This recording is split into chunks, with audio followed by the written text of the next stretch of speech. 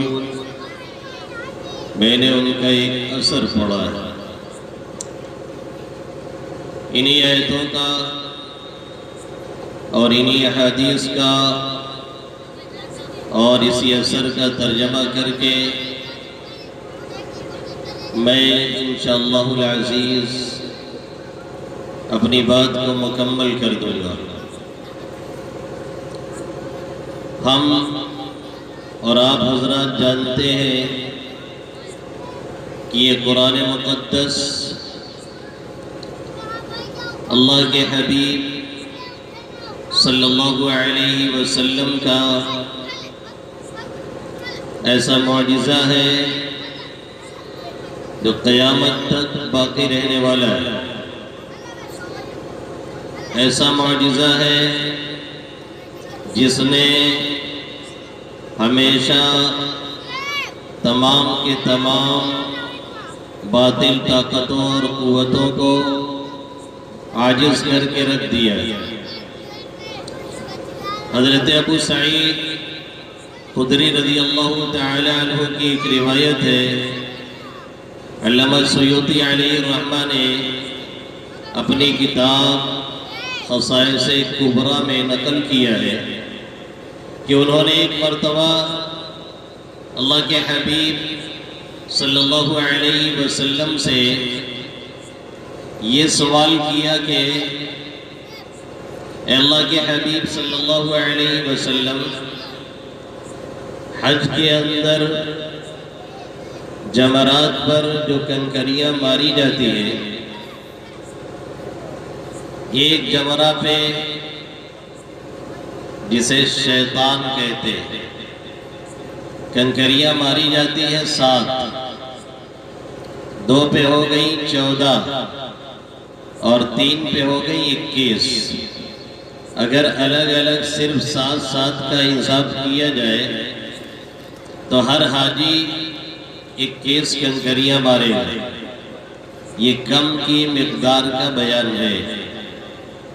تو اس اعتبار سے آپ جوڑ ڈالیے، اگر 1 لاکھ حاجی ہو جائے تو بھی 21 لاکھ ہو گئی، اور اگر 2 لاکھ حاجی ہوئے تو 21 دونا 42 لاکھ ہو گئی، 3 لاکھ حاجی ہوئے تو پتہ چلا کہ 60 لاکھ سے بھی آگے نکل گئی۔ تو حضرت ابو سعید خدری رضی اللہ تعالی عنہ نے اللہ کے حبیب صلی اللہ علیہ وسلم سے پوچھا کہ اے محمد عربی صلی اللہ علیہ وسلم، یہ جمرات پر جو کنکری ماری جاتی ہے اور حاجی لوگ جو وہاں پہ کنکری مارتے ہیں، آخر یہ کنکریاں جاتی کہاں ہیں؟ ان کنکریوں کا کام کیسے کیا جاتا ہے؟ ہر سال کروڑوں کی تعداد میں کنکریاں وہاں پہ برسائی جاتی ہیں، اور پھر وہاں پہ کوئی ٹیلا بھی نظر نہیں آتا ہے، کوئی کنکریوں کا ڈھیر یا کوئی اس طرح کا پہاڑ نظر آئے یہ تو دور کی بات ہے، چھوٹا سا کوئی ٹیلا بھی نظر نہیں آتا ہے، تو پھر یہ کنکری جاتی کہاں ہے؟ آقا مدنی صلی اللہ علیہ وسلم نے فرمایا، ابو سعید، جن کا حج قبول ہو جاتا ہے، جن کا حج قبول کر لیا جاتا ہے، ان کی کنکریاں فرشتے لے کر کے چلے جاتے ہیں، اور کچھ ایسے ہوتے ہیں کہ انہی نیک لوگوں کے طفیل میں ان کی بھی کنکریاں اٹھا لی جاتی ہیں اور ان کا بھی کام بن جاتا ہے۔ جیسا کہ سعدی علی الرحمہ اپنی کتاب بوسطہ کے اندر کہتے ہیں کہ شنیدم کی در روز امید و بین بدارا بنے کا ببخشت کریم، میں نے سنا ہے کہ امید اور خوف کے دن میں، یعنی کل قیامت میں،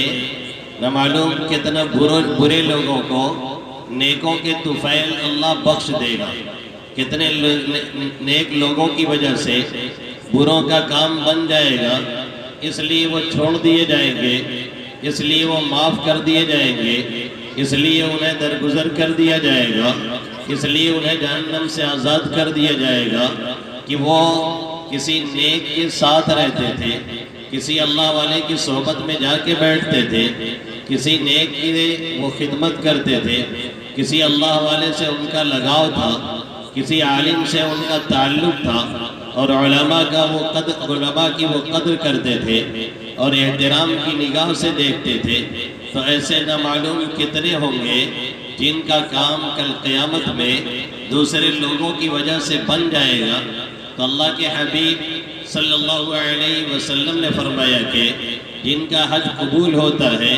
ان کی کنکریاں اٹھا لی جاتی ہیں، اور کچھ ایسے بھی ہوتے ہیں کہ جن کا قبول نہیں ہونے کو ہے لیکن انہی نیک لوگوں کی وجہ سے ان کا بھی کام بن جاتا ہے۔ کچھ معمولی سی کنکریاں جن کا حج مردود ہے اور قابل قبول نہیں ہے، جن کا اللہ کے یہاں کوئی مقام نہیں، مرتبہ نہیں، ان کی کنکریاں صرف رہ جاتی ہیں۔ حضرت مفتی شفیع صاحب نور اللہ مرقدہ نے لکھا ہے کہ یہ حدیث آقا مدنی صلی اللہ علیہ وسلم کا ایک زندہ معجزہ ہے شاہ فیصل مرحوم کے دور تک۔ اب آج کل کیا حال ہے یہ تو معلوم نہیں، شاہ فیصل مرحوم کے دور تک کنکریوں کے وہاں سے ہٹانے کا کوئی انتظام نہیں تھا، کنکریوں کے وہاں سے اٹھانے کا کوئی انتظام نہیں تھا، سرکاری طور پر کوئی ایسا عملہ نہیں تھا جو کنکریوں کو وہاں سے ہٹاتا، لیکن کبھی بھی جانے والا وہاں پہ کنکری کا کوئی ٹیلا بھی نہیں پاتا ہے، پہاڑ اور پہاڑی تو دور کی بات ہے۔ اور اگر یہ حدیث صحیح نہ ہوتی، آقا مدنی صلی اللہ علیہ وسلم کا یہ کھلا ہوا معجزہ نہ ہوتا، تو آج 1400 سال نہیں، اس سے پہلے سے وہاں پہ کنکریاں ماری جاتی ہیں تو ایک ٹیلا نہیں، نہ معلوم کتنا بڑا پہاڑ بن گیا ہوتا، اور جمرات اسی میں سب چھپ چکے ہوتے اور ڈھک چکے ہوتے، لیکن وہاں پہ کنکری کا کوئی نام و نشان نہیں ملتا ہے۔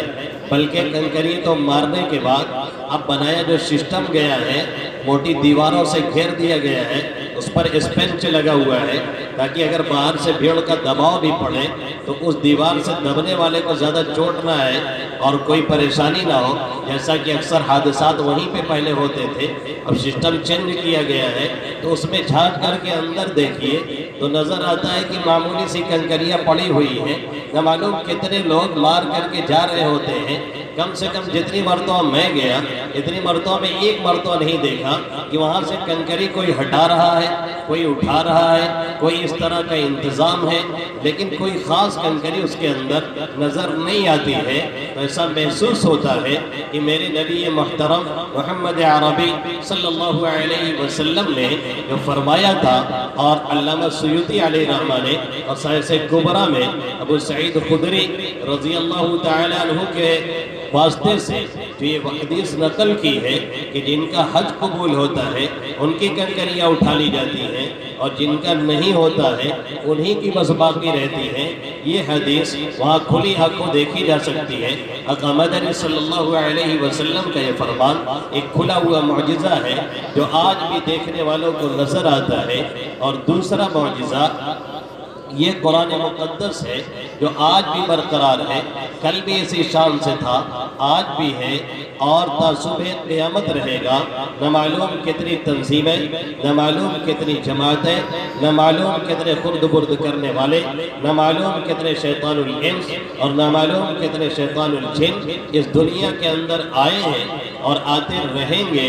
اس قرآن کے اندر تحریف کرنے کے لیے، اس قرآن کو بدلنے کے لیے، اس قرآن کو چینج کرنے کے لیے، اس قرآن کے اندر تبدیلی پیدا کرنے کے لیے نہ معلوم کتنوں نے کوشش کی ہے اور محنت کی ہے اور محنت کرتے رہتے ہیں، لیکن آج تک کوئی شخص ایسا نہیں پیدا ہو سکا جو اس قرآن جیسی ایک سورہ نہیں، اس قرآن جیسا پورا قرآن تو چھوڑیے، اس قرآن جیسی کوئی ایک سورہ تو چھوڑیے، ایک آیت بھی نہیں بنا کر کے لا سکا ہے جو کہ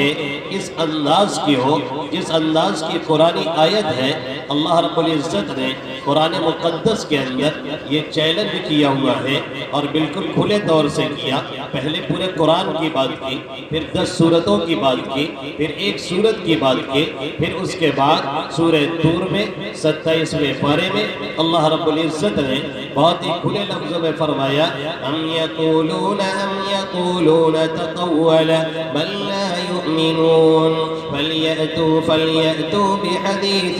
مثله إن كانوا صادقين أم يقولون تقوله بل لا يؤمنون فليأتوا بحديث مثله إن كانوا صادقين. کیا لوگ یہ کہتے ہیں کہ نعوذ باللہ محمد عربی صلی اللہ علیہ وسلم اسے گڑھ کے لاتے ہیں، اسے بنا کر کے لے کر کے آتے ہیں، کسی سے سیکھ کر کے لاتے ہیں، کسی عیسائی سے، کسی یہودی سے، فلاں کے ہاں جا کر کے آقا مدنی صلی اللہ علیہ وسلم اسے سیکھ کر کے لا کر کے اپنی طرف سے بنا کر کے پیش کرتے ہیں، اسے گڑھ کر کے پیش کرتے ہیں. ہم یقولون تقولا بل لا یؤمنون، بلکہ حقیقت یہ ہے کہ یہ ایمان نہیں لا رہے ہیں، یہ ماننے کے لیے تیار نہیں ہیں. اگر ان کا دعویٰ یہی ہے کہ نعوذ باللہ محمد عربی صلی اللہ علیہ وسلم نے اس قرآن کو گڑھا ہوا ہے، اس قرآن کو آقا صلی اللہ علیہ وسلم نے اپنی طرف سے بنایا ہوا ہے اور خود بنا کر کے لا رہے ہیں، اللہ نے نہیں نازل کیا ہے، اللہ نے نہیں اتارا ہے، یہ کلام الہی نہیں ہے، اللہ کی طرف سے نازل شدہ کتاب نہیں ہے، تو اللہ فرما رہا ہے فَلْيَأْتُوا بِحَدِيثٍ مِثْلِهِ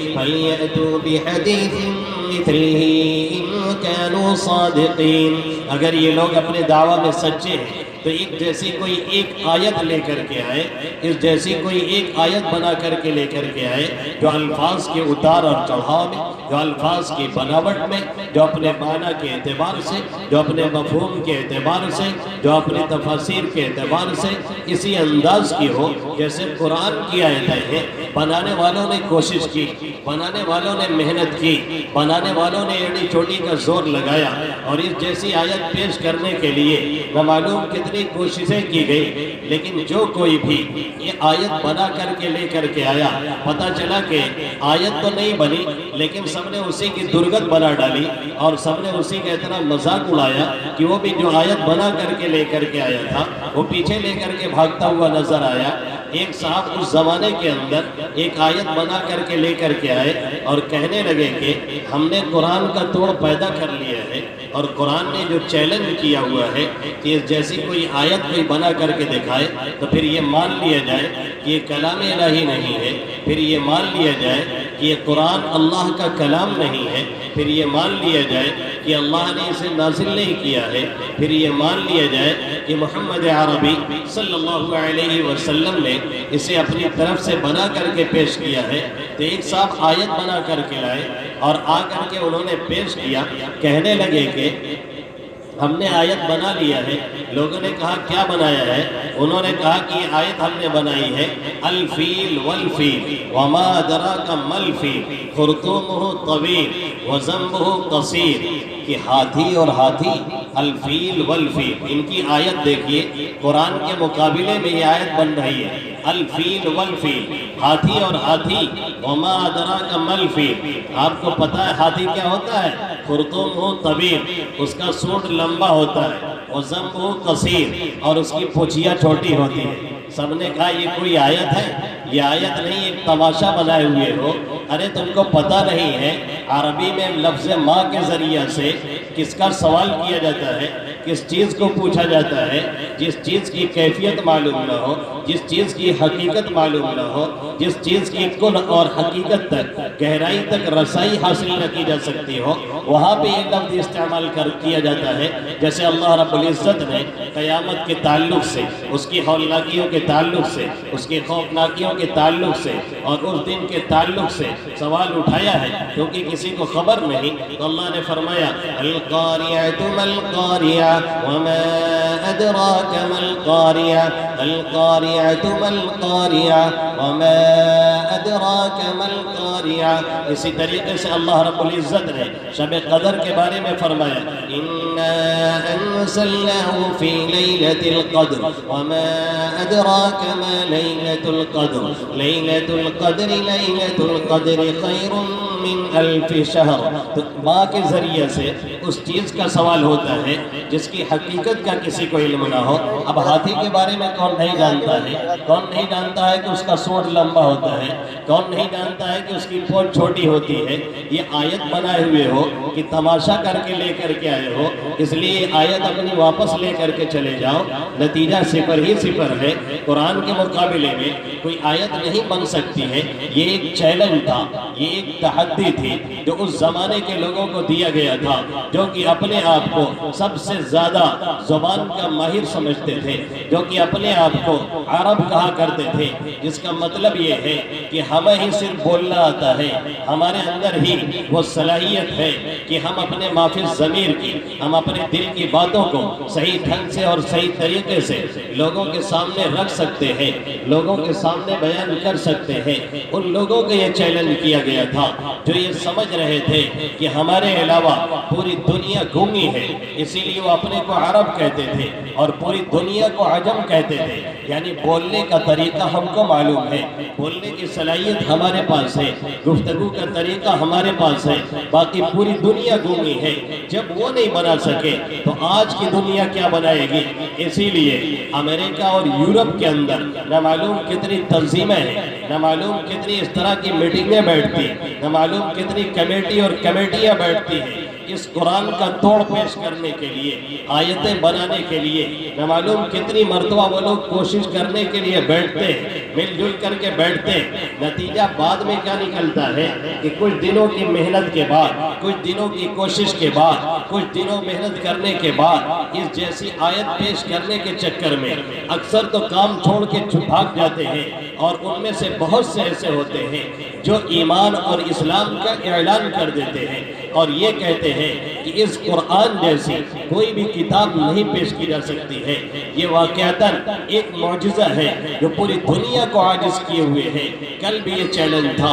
آج بھی ہے اور صبح قیامت تک رہے گا. قرآن اسی شان کا ہے، قرآن اسی حیثیت کا مالک ہے. وہ کلام الہی کل بھی تھا، وہ کلام الہی آج بھی ہے، وہ کلام الہی کل بھی رہے گا. جس شان کا وہ مالک تھا اور جو اس کی حیثیت تھی 1450 سال پہلے محمد عربی صلی اللہ علیہ وسلم کے زمانے میں جو اس کا مقام تھا، 1450 سال پہلے آقا مدنی صلی اللہ علیہ وسلم کے زمانے میں جو اس کی عظمت تھی 1450 سال پہلے، وہ آج بھی برقرار ہے. اس کی عظمت کیا ہے اسے جاننے کے لیے، اس کا مقام کیا ہے اسے سمجھنے کے لیے، اس کی حیثیت کیا ہے اسے پرکھنے کے لیے، اس کا مرتبہ کیا ہے اسے سمجھنے کے لیے ہمیں کہیں دور جانے کی ضرورت نہیں ہے. ہمیں اور آپ کو کہیں دور جانے کی ضرورت نہیں ہے. اللہ رب العزت نے خود اس کلام الہی کے اندر، اللہ رب العزت نے خود اس قرآن مقدس کے اندر اس کے مقام اور مرتبہ کو بہت ہی واضح لفظوں میں بیان فرمایا ہے. اللہ فرماتا ہے إنا عرضنا الأمانة على السماوات والأرض والجبال فأبين أن يحملنها وأشفقن منها وحملها الإنسان إنه كان ظلوما جهولا. إنا عرضنا الأمانة على السماوات والأرض والجبال فأبين أن يحملنها وأشفقن منها وحملها الإنسان إنه كان ظلوما